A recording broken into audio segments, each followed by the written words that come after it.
Halo, selamat pagi, siang, sore untuk kalian, para pengamat militer dimanapun berada. Welcome back at our channel. Kali ini kita akan membahas tentang pertempuran yang tidak kalah menarik untuk dibahas. Memang lur, kadang membahas sejarah itu terasa membosankan, tapi santuy. Kami coba mengulasnya menjadi hal yang menarik dengan adanya taktik dan strategi dalam mengulik sejarah pertempuran tersebut. Kali ini kita akan membahas pertempuran Yom Kippur di front dataran tinggi Golan.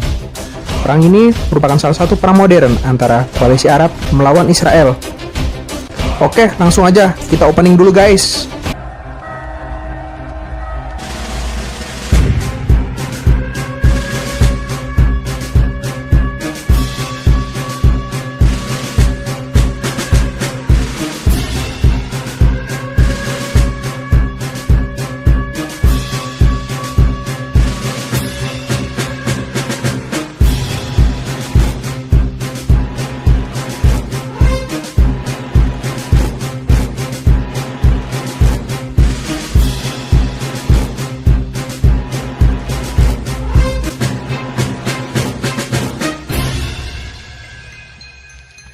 Dataran tinggi Golan merupakan wilayah di perbatasan antara Israel dengan Suriah di sebelah utara Israel. Pertempuran Yom Kippur yang telah kita bahas sebelumnya merupakan pertempuran yang terjadi di tahun 1973. Pertempuran kali ini terjadi di dataran tinggi Golan, di mana zona perbatasan antara Suriah dan Israel. Daerah ini diperoleh atas kemenangan Israel pada tahun 1967. Ya, bisa dibilang reward bagi Israel lah.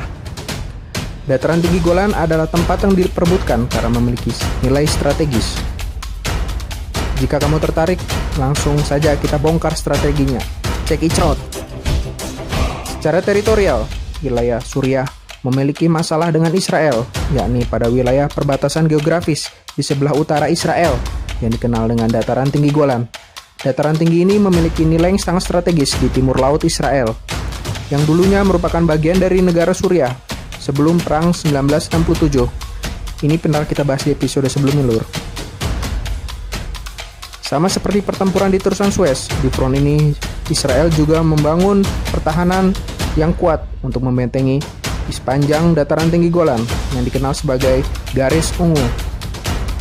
Bentuk pertahanan ini tergambarkan secara fasilitas arit yang bertujuan untuk menghambat gerak laju kendaraan lapis baja, ya akrabnya anti-tank lah. Ditambah dengan adanya 17 titik pertahanan di daerah tersebut, di mana setiap tempatnya dipatok prajurit sekitar 10-30 orang. Belum lagi rintangan lainnya lur. Adanya ladang ranjau, waduh, jadinya scary delicious, ngeri sedap membayangkannya bos. Jadi daerah ini dikenal dengan nama Mustafiz. Lebih mantapnya lagi pertahanan ini lur. Di puncak tertinggi dataran ini digunakan sebagai titik pengawasan untuk mata-mata prajurit Israel. Plus fasilitas artileri untuk penembakan terbidik dan tertinjau. Untuk menerkam tank dan juga prajurit infanteri. Ya pokoknya segala bentuk serangan dari darat lah pastinya rata. Apalagi kondisi di wilayah ini terdapat banyaknya puing-puing dari peperangan sebelumnya, seperti bangkai tank atau kendaraan lainnya. Ya mungkin kalau kita udah dikeloin kali ya bangkai kendaraan tersebut. Bekas-bekas bangkai kendaraan tersebut dimanfaatkan prajurit Israel untuk memperkuat tanggul pertahanan paritnya, sehingga dapat digunakan untuk membentuk tanggul. Kreatif nih, salut, untuk melindungi pertahanan dari serangan musuh secara langsung. Oh ya, sekedar pengetahuan juga bahwa kondisi alam di bagian utara dataran tinggi Golan sangat tidak mendukung akses masuk jalur tank. Bedanya lur, kalau kita bandingin sama perang yang ada di front Suez, baku hantamnya cenderung di daerah datar. Tetapi di sisi lain lur, terdapat celah bagian selatan daerah tersebut yang jauh lebih terbuka untuk dapat menyerang masuk, sehingga Israel menyiasatinya dengan menempatkan benteng pertahanannya. Kemudian juga guys, di tempat ini ditempatkan fasilitas untuk akses rel dan juga jalan yang dibangun oleh Israel, di mana kedua jalan tersebut membentang di selatan menuju ke utara. Ya, bisa dibilang sebagai artileri logistik utama jalur penting ini. yang sudah kita jelaskan sebelumnya. Pada saat umat Yahudi sedang melaksanakan hari raya Yom Kippur, komando pasukan Suriah mencoba mengerahkan kekuatan besarnya sekitar 40.000 pasukan Suriah ditempatkan di sebelah timur untuk mendekat ke perbatasan Israel dengan Suriah. Sementara di sisi Israel, Lur, wilayah tersebut hanya ditempatkan oleh 200 prajurit IDF. Selain itu juga jumlah kekuatan lapis baja Suriah sebanyak 1.400 tank dan 115 baterai artileri melawan 177 tank dan 11 baterai artileri Israel. Wow, fantastis jumlahnya, totalitas ini.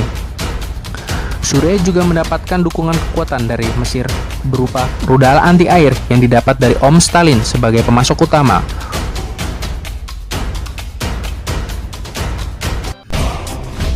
Pada tanggal 6 Oktober, pada jam J, tepat pada saat pasukan Mesir yang akan menyeberangi terusan Suez di selatan Israel yang dibahas di episode sebelumnya, pengintai dari Suriah yang ditempatkan di Gunung Hermon untuk memberikan sinyal penyerangan. Kemudian serangan diawali dengan rentetan ledakan peluru artileri yang menyapu rata perbatasan tersebut. Nggak bisa dibayangin ketika banyak orang pada berlibur diserang. Intens serangan tersebut dilakukan sepanjang garis perbatasan. Kemudian operasi udara Suriah dialamatkan untuk melakukan pemboman yang menargetkan sasaran antara daerah Rafid dan juga Quneitra di sebelah selatan.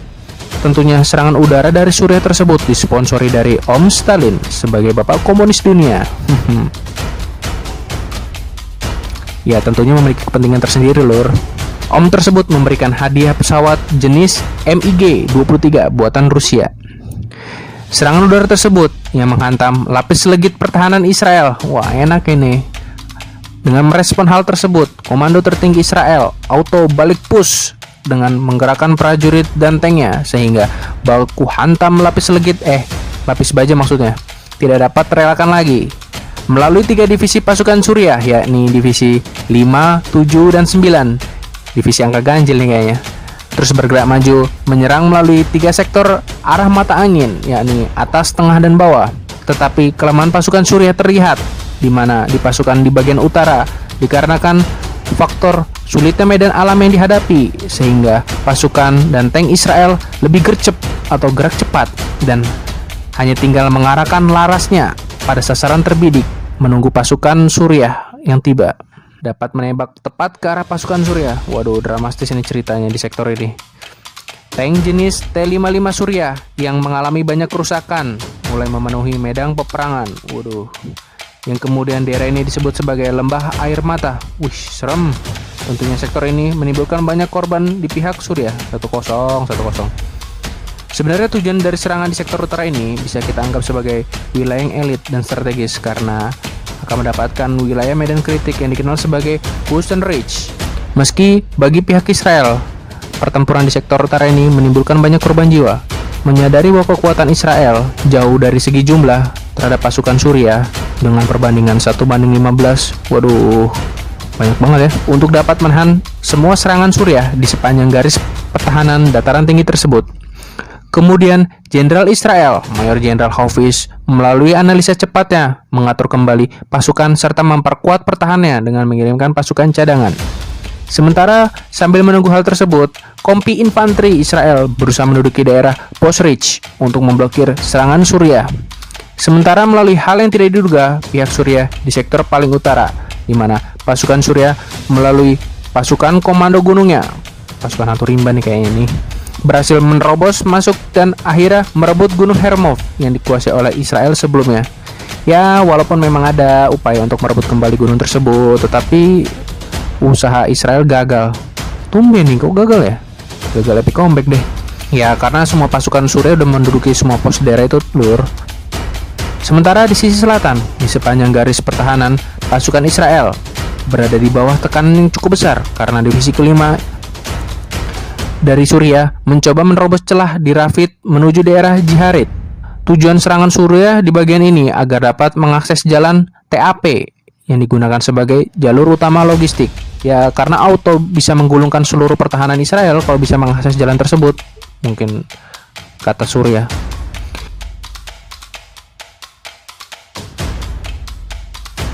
Dengan ambisi yang cukup tinggi, pasukan infanteri Suriah terus memberikan tekanan sampai malam pun tiba. Wes, perang berlarut nih. Suriah berhasil mengacak-ngacak pertahanan Israel menjadi 3 bagian, di mana bagian paling utara maju di sepanjang jalan TAP dengan mendorong mundur Israel ke daerah Yuhadia dan jembatan Arif. Sedangkan bagian yang paling selatan, Israel mundur dari Rafid ke El Al. Pada bagian ketiga ini dengan memukul mundur Israel di Rahmat Rashimin. Tentunya daerah pertahanan garis ungu Israel telah berubah total, telah dicaplok lah oleh pasukan Suriah yang telah mampu mengelilingi dan juga mengisolasi pertahanan Israel dengan memanfaatkan keuntungan melalui gelapnya malam. Waduh, pasukan Ghost. Pasukan Suriah terus mendesak maju menuju daerah Ramat Rashimin dengan bergerak begitu cepat. Kemenangan Suriah di selatan terlihat sudah hampir dekat. Dengan prediksi Suriah mampu menduduki sampai dengan jantung kota Israel. Tetapi kondisi yang berbeda pada Suriah di bagian utara, di mana pasukan Israel memiliki keunggulan teknologi berupa NVG kayaknya ya, sehingga dapat memantau penglihatan malam. Mereka mampu push balik yang sebelumnya terjadi. Hal ini ditandai dengan kehancuran dari divisi ke-7 Suriah yang telah dihantam pada malam hari itu. Pemandangannya jauh lebih menyeramkan pada saat pagi hari menjelang, di mana hampir 300 tank Suriah, wow, banyak banget angkanya, jenis T-55 telah rusak, terbakar dan juga hancur, tetapi Israel hanya kehilangan 100 tank. Sepertiganya nih ya perbandingannya. Ingin mengambil celah kesempatan ini di sisi selatan dengan secepat mungkin, pasukan Israel melalui kekuatan udaranya untuk membuat perhitungan balik di dataran tinggi Golan. Akhirnya, serangan udara Israel mampu menyapu bersih pasukan darat, terutama artileri pertahanan udara dan juga Al-Hanud. Serangan udara tersebut dilakukan hampir selama 2 kali. Namun, pesawat Israel juga mengalami dampak yang cukup banyak dengan kehilangan 23 pesawatnya dalam operasi tersebut. 23 pesawat. Wih, banyak juga tuh. Menyadari situasi perbatasan Israel di seberang utara dengan Syria jauh lebih terancam bila dibandingkan dengan di front Sinai, komando tertinggi Israel memutuskan untuk memprioritaskan pertahanan di front Golan dan mulai memindahkan tank dan dukungan pasukan tambahannya ke utara dari pertempuran melawan pasukan Mesir. Lalu unit-unit bantuan secara bertahap mulai berdatangan. Waduh, persiapan nih, epic comeback. Di hari ketiga, selama pertempuran sengit tersebut di kota Nefret di sektor tengah, di mana Israel masih memiliki sisa basis pertempuran Golan. Dalam serangan yang singkat tersebut, datang bala bantuan Brigade Bantuan Tank 679 Israel. Dalam beberapa jam kemudian dapat melumpuhkan pasukan Suriah dengan memukul mundur dan melindungi jalur logistik TAP di garis pertahanan tengah tersebut. Wow, udah ciri-ciri nih. Dengan ini, kekuatan pasukan Suriah di bagian tengah tersisa di bagian selatan. Tinggal satu sektor lagi nih berarti ya. Pasukan divisi ke-5 Suriah lapis baja dan infanteri berhenti di pertengahan jalan saat menuju daerah El. Dikarenakan cadangan pasukan Israel telah datang dan juga menunggu di garis pertahanan di sektor tersebut. Ragu-ragu nih kayaknya dia mau maju. Ragu-ragu kembali sekarang juga. Pada tanggal 9 Oktober, Israel berencana untuk mendorong mundur Suriah kembali ke posisi awal mereka. Dari hasil 3 perang tersebut semakin berat, maka komando tertinggi Suriah untuk menyadari mereka harus dapat mengatur ulang strateginya karena banyaknya bala bantuan dari pihak Israel dan memerintahkan pasukan Suriah untuk mundur. Fix nih, epic comeback. Pada 10 Oktober, tidak ada satupun prajurit Suriah yang masih berada di garis pertahanan ungu. Namun di sisi lain, kabinet parlemen Israel sedang memutuskan apakah mereka akan berkonsentrasi melawan Suriah atau melawan pasukan Mesir. Dengan pertimbangan yang lebih matang, akhirnya kabinet Israel memutuskan untuk menyerang balik ke Suriah sampai masuk ke kandang mereka di kota Damaskus, Rusia. Ya, karena pertimbangannya memang jaraknya cukup dekat sih. Jadinya lemper-lemper bombardir artileri darat Israel tuh kayaknya bisa tuh jangkau ke wilayah tersebut sih. Sehingga di bawah komando Jenderal Israel, Mayor Jenderal Hovi, yang tidak ingin memberikan napas sejenak buat Suriah dengan segera merencanakan serangan baliknya. Taktik dan strategi yang dipilih yakni serangan di bagian utara yang diprediksi akan memiliki pertahanan yang kurang bila dibandingkan di bagian selatan.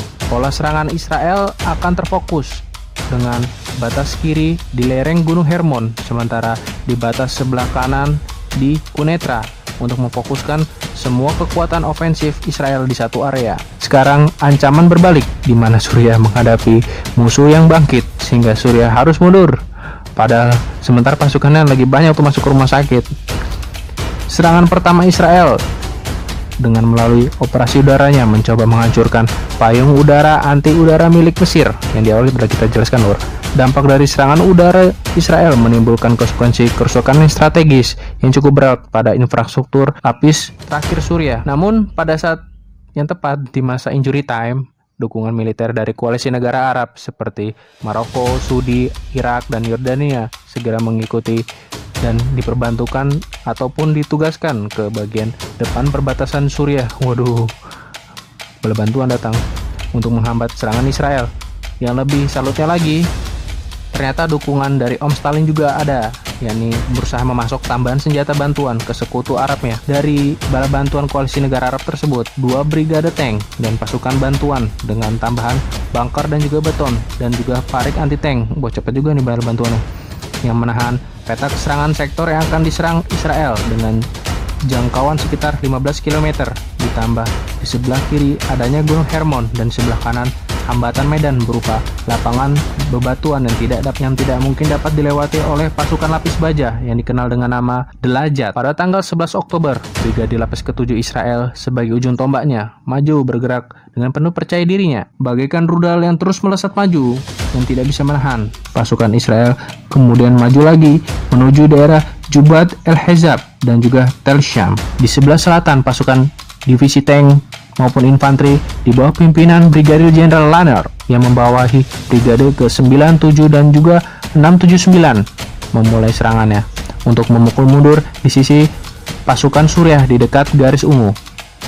Mereka maju sampai ke daerah Kuneza, Damaskus, tetapi kondisi yang agak berbeda di pertemuan ini karena sisa pasukan Suriah yang mampu mengkoordinasi dengan baik serta dapat menahan mereka di daerah Khan Arnaba. Lalu Brigade ke-17 Israel sempat mengalami kekalahan karena banyaknya terkena ranjau darat di daerah pertahanan Suriah tersebut. Brigade ke-9 tank bergerak ke daerah Jaba, tetapi upaya itu dapat gagal. Memang nih kalau orang udah terdesak udah pasti kemampuan terpendamnya muncul nih, kayak cakra gitu kalau di toko-toko manapun. Ya, namanya juga Yahudi. Mereka tetap bisa dapat menembus pertahanan terakhir Suriah tersebut melalui bantuan kekuatan susulan untuk mendorong pertahanan prajurit Suriah tersebut. Namun ketika sudah berhasil menekan Suriah, ternyata muncul lagi bala bantuan koalisi Arab. Nah, makin seru nih pertempuran di sini. Datang dari arah selatan divisi ketiga tank Irak yang berjumlah sekitar 180 tank. Lumayan juga nih bala bantuannya. Untuk melawan ancaman ini, Jenderal Israel Lanner memerintahkan Brigade Tank 679 untuk menempatkan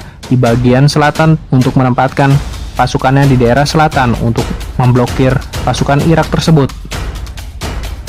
Ditambah lagi bantuan dari divisi 205, 17, dan 9. Waduh, banyak juga nih angka-angkanya nih.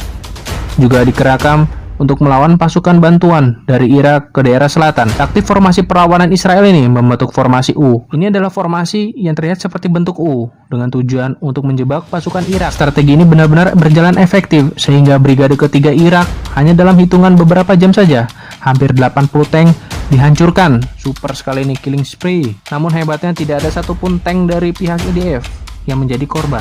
Sekali lagi, Israel menang lagi. Dan juga tidak mau memanfaatkan momentum ini, Israel berusaha menggas terus adanya alutsista jangkauan artileri lintas lengkungnya, yakni propeller meriam M107 melalui operasi khusus untuk melakukan pemboman pangkalan udara atau lanut dengan melemparkan lemper-lempernya untuk mengincar kekuatan udara Suriah yang semakin lemah. Bandara udara Suriah ini berlokasi tepat di kota Damaskus, walaupun masih sempat terdapat beberapa sisa-sisa serangan yang menahan laju pergerakan pasukan Israel. Setelah mengalami kebuntuan di daerah Gunung Hermon, pasukan Israel mencoba untuk merebut kembali Gunung Hermon yang sempat dimakan oleh hantu rimba pada awal yang kita jelaskan tadi. Ya, yang sempat dimakan sama hantu rimba kayaknya tadi itu. Dengan manuver yang cukup gigih di sepanjang lereng gunung tersebut, prajurit jalan kaki Israel mampu menyapu bersih seluruh pos-pos pertahanan di Gunung Hermon. Pada tanggal 22 Oktober, pada saat yang bersamaan juga, pasukan penerjun payung didaratkan di dekat pos-pos pengamatan Suriah di puncak gunung tersebut. sehingga mampu menyergap dan juga melahap beberapa pos pertahanan yang menjadi titik terpenting di dataran tinggi Golan. Hal ini menjadikan tanda bahwa Israel menang lagi. The real MVP ini namanya. Kondisi ini membuat gencatan senjata tak terelakkan lagi bagi pihak Suriah yang sudah terjatuh tempat tanggal lagi nih. Akhirnya pada tanggal 31 Mei 1974 melalui PBB, dua negara tersebut menandatangani perjanjian damai dengan Israel melepaskan sebagian kecil wilayah barat dari garis ungu. Perjanjian ini agak sedikit berjalan alot karena Israel beberapa kali sempat menolak melepaskan dataran tinggi Golan. Ya, namanya juga daerah strategis, siapa sih yang mau rugi? Pada pertempuran di front ini, Suriah kehilangan hampir 3.100 korban tewas dan 6.000 orang luka-luka. Wah, banyak juga ya. Israel mengalami kerugian sekitar 772 orang tewas dan 450 orang tiga. Kenapa Israel selalu menang terus nih? Ya intinya gini, seluruh dari sebuah peperangan itu nggak ada yang diuntungkan juga nggak ada yang dikalahkan. Semuanya sama-sama jadi abu, sama-sama rugi. Oke lur, sampai di sini aja kayaknya pembahasan kita kali ini. Jika kamu memang tertarik dengan dunia sejarah dan pertempuran-pertempuran besar, di channel ini akan terus membahas hal tersebut yang selalu akan dikemas dengan pembahasan yang cukup menarik melalui taktik dan juga strateginya akan terus kita ulik-ulik. Untuk itu, stay tune on our channel Insight.